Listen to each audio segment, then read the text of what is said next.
Today I'm going to share one of our family's favorite fall and winter soup recipes. It's also been a huge hit when we've had company over. Some people have even requested it if we've ever dropped off a meal for them. Gingery spinach lemon soup. So even though spinach is in the title of this soup, unfortunately I have none at home. So I'm going to use chopped turnip greens that are frozen instead. It really doesn't matter. I sometimes use kale as well. Any green will do. You can even make it without it, but you know. So I'm going to use some potatoes, russet potatoes today, but Yukon Gold work really well in this as well. Any kind of, I've done red potatoes, whatever, it doesn't matter. And then cannellini beans. Unfortunately, I can't get these salt free for any kind of a reasonable price. So unless I make them fresh, I use the salted and we just rinse them well. Um, any white bean, chickpeas can even work in a pinch. We need lemon juice. We need ground ginger. Certainly for any of this, you can use fresh if you'd like. Coriander, black pepper, and garlic and onion, and some water, and my Instapot, of course. Okay, I can't give you an exact amount for potatoes. I basically just fill my Instapot about 2/3 full with potatoes, and I put those in first. You want to make sure they're clean, and I leave the skins on. If you want to peel them, you do whatever you want, but I just cut them like about in half, depends on the size of the potato, and then sort of in, oopsies, cubes about that size, but whatever you want. As much as you can. It's good if they're sort of even because they cook well and evenly then. And I put these in first to make sure they actually uh, fully cook. So they're on the bottom, and then they'll get covered by the greens and by the beans. So I'm just gonna go about chopping these. This is honestly, I know it sounds ridiculous, but it's one of my more, I'm dropping potatoes left and right, one of my more time consuming recipes. When I say time consuming, I mean like it takes me 5 to 7 minutes to throw together instead of two. And it's because I have to chop just a little bit. I can't just rely on throwing in cans and frozen vegetables and uncooked grains and water. So this is what I mean by lazy cook. I haven't made this in a few months because it takes a tiny bit more work than throwing on many of my other recipes. So I'll be back when I'm done chopping. The next thing I'm going to do is just drain and rinse these beans really well. I love this small colander for doing this. Okay, I'm going to throw in 4 cups of water now.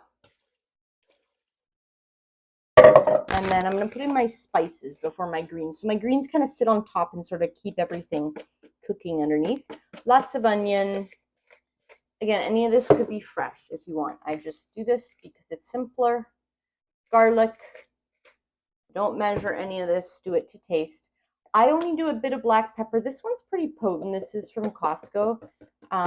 Just a bit. I don't like leaving out entirely because it adds this tiny little bit of a bite that's really nice. Ginger is the main flavor in this, so I do measure this out, and I do 2 teaspoons of ginger. A lot of times I don't measure spices, but there are certain recipes it does seem to really matter, especially when you're dealing with pretty strong spices. So 2 teaspoons of ginger. I need to buy more ginger. And then my family's not a huge fan of coriander, but if I've left it out, I feel like it's missing something. So I do use like half a teaspoon at the most of coriander. You can try it leaving it out. You can go up to a teaspoon even. That's what the recipe actually called for originally.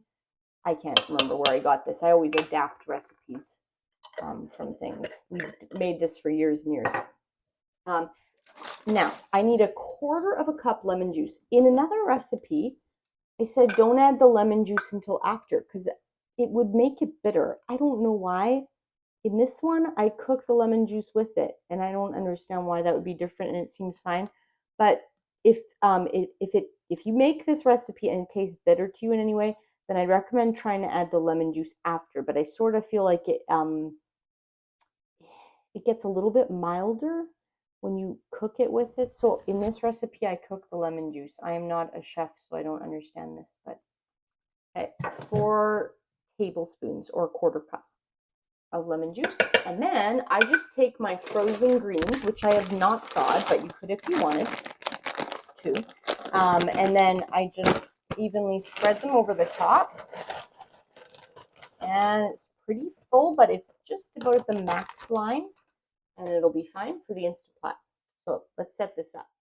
Okay, so I put the insert in there. This is my 6-quart. And I'm going to cook it for, sorry, turn to the right to close, and then turn to the right fully. It won't click. You want it to say sealing because you're going to bring it to pressure now. Okay. I'm going to hit pressure cook, and I'm going to cook this for just 1 minute more than I usually cook potatoes because I want the potatoes really nice and soft.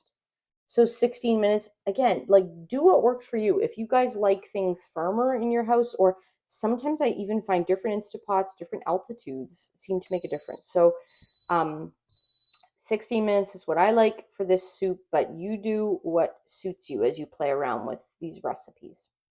Okay, so this has actually been pressure released for a while, but as usual, I got caught up with things, so it is what it is. It's no problem with the Instant Pot. Just stays warm, waiting for me. Okay, so this is what it looks like when I first uncover. I'm going to give it a good stir, and you'll see it's like nice and thick, this soup. There is certainly liquid, you'll see, but it's like a whole lot of potatoes. I give it a good mix, and it smells wonderful. My kids are currently away from home at an event, launching rockets actually, and they're going to be super excited to see this when they get home. So let me just show you. Really, really nice. I usually now put it into these containers. They're like 2-cup, I think, Pyrex containers. I love these because they stack really nicely in the fridge. And I fill them to like, I don't know, half full, something like that. And then I'll let them cool. I put them in the fridge, and we can all just nuke them. We can just reheat them as we want. This is a big part of how I keep things simple in our house. I just have food always ready to go. When the stock gets low, I make something else. And we just eat from this. We'll eat some of it warm, and then some of it we'll just reheat as needed. So if you have found this helpful, please consider liking and subscribing. Leave a comment below if you have other yummy fall soup recipes that you'd like to share with everybody.